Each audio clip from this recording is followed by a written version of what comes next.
Well, hello there and welcome. How much of your creative team, your marketing team, your content is being done in-house? Are you part of or building an in-house creative agency for content and or marketing? And if so, how's it all going? Do you feel like you're struggling a bit? Well, if so, a new research study suggests you're not alone. Want to know more? Well, this is 5, all right, maybe 6 this week, minutes of what you need to lead in marketing. Let's roll.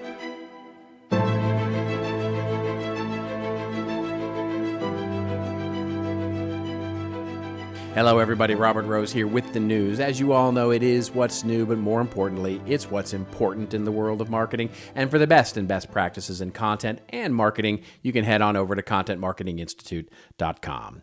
So this week, Sella, a creative and digital marketing staffing agency, released its 13th annual in-house marketing and creative industry report.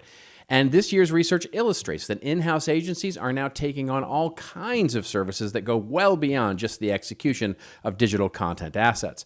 According to the research, the biggest growth areas for these in-house creative groups are video, shooting, editing, production, motion graphics, digital design, creative strategy, brand development, animation, and yes, even campaign development.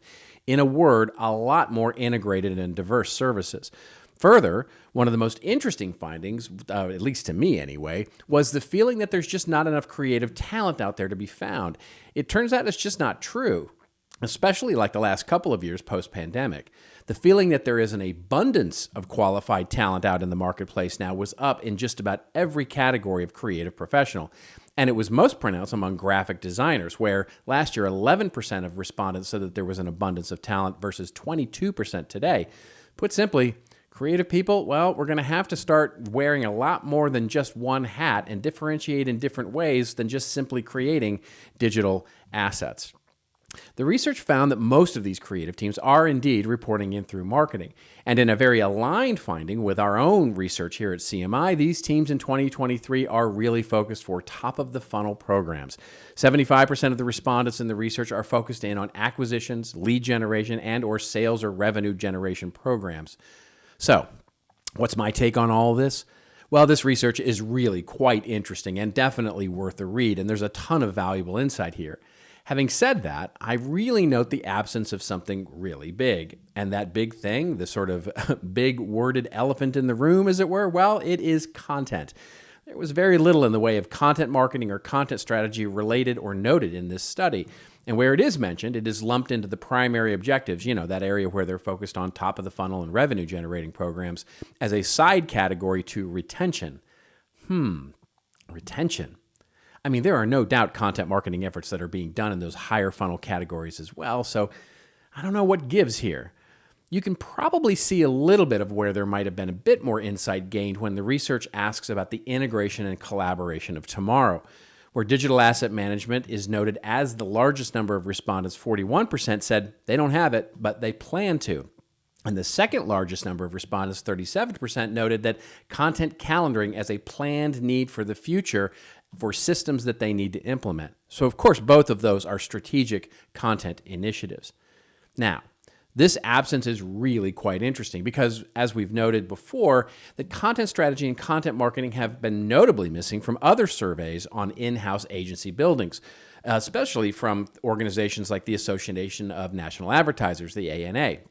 In a very coincidental twist, their 2023 research on in-house agency strategy has also just been released. But if we first quickly go back to the ANA's 2018 research, 5 years ago, the ANA noted that in that version of their report, content marketing was, quote, the specialty service that was most often moved from an external agency to an in-house agency. They also noted in that research that content marketing was the most likely new service to be added that wasn't previously accounted for by an external agency. It's interesting then that this year, the 2023 version of the ANA research, content marketing is mentioned only once, where it dropped precipitously over the last 5 years, with 60% of their respondents saying that it was a specialty service handled by their internal agency. That's down from 75% 5 years ago. So, wow, that's a lot of data. And what gives with all of that? I mean, what do we make of all of that?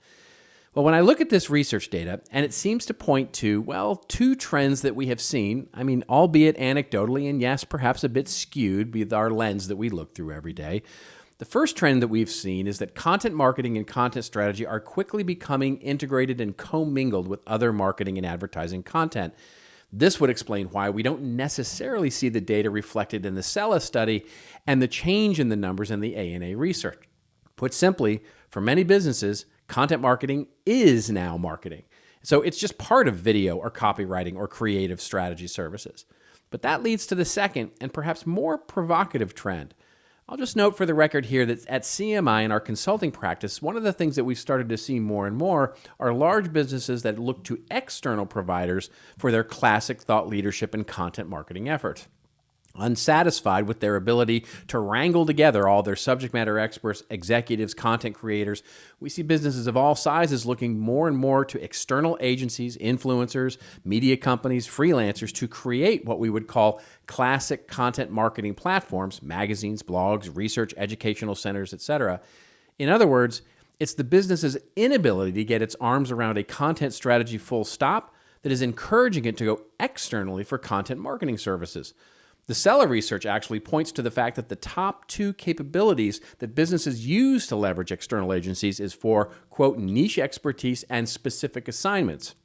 And the ANA research shows that 92% of their respondents still work with external agencies. And that over the last 3 years, 65% of their respondents have moved established activities used to be done by external agencies to their in-house agency, such as search, email, print, collateral, direct mail, internal comms, out-of-home, radio. Now, I may be going out on a bit of a thin data limb here, but, well, what the data seem to show is that businesses are in-housing all the classic, well-worn agency activities for cost and efficiency and still delegating things like strategic thought leadership and innovative content marketing programs that might actually differentiate them. To me, that smells like an opportunity to differentiate and gather, quite frankly, the talent we may need. If, according to the ANA, 82% of companies have internal agencies these days, and according to CELA, 70% of those internal creative agencies now report to marketing, well, if I'm a marketing leader and I'm just about to start thinking about which services I want to prioritize building as my institutional foundational agency service, what I'm going to build my team to do, I might just lean the other way.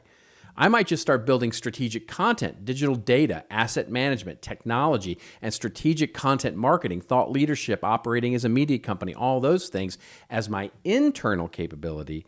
And then I might look at how I can outsource the execution and classic marketing models that we may be slowly evolving out of. Or right now, those services that I feel like I can probably get a deal because so many people are building this capability internally. But that's just me. Let me know what you think. What services are you building internally as an in-house agency? And which ones are you making sure you engage with external partners with? And for now, that's it. That's 5, I know, a little more than 5, of what's new that hopefully you can lead your marketing strategy. I'm Robert Rose, and as always, it's your story to tell. Tell it well. I'll see you next week.